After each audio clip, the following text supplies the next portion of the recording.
বলছিলা ঢাকায় আসলে তোমাদের বাসায় বেড়াতে যাইতে, ওই জন্য তো আমি তোমাদের বাসায় যাইতে চাইতেছি বেড়াইতে। আমার বাসায় আসবা ফেসরা লোক বুঝে গিয়ে আমার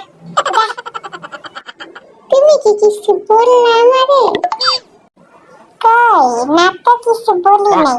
আসলে হয়েছে কি, আমরা তো আর ঢাকাতে থাকি না। আমরা তো কিছুদিন আগে ঢাকার সব জমি টমি যা কিছু ছিল বুঝছো, সবকিছু বিক্রি করে আমরা মঙ্গল গ্রহে চলে আসছি। তোমাকে তো বলাই হয় নাই।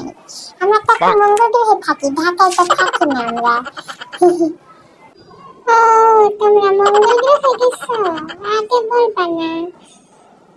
আচ্ছা, মঙ্গল গ্রহে আবার নেটওয়ার্কও পায়? বাবা, কত কিছু আপডেট হয়েছে তাই না? কিছুই জানি না। আচ্ছা ঠিক আছে, তাইলে তুমি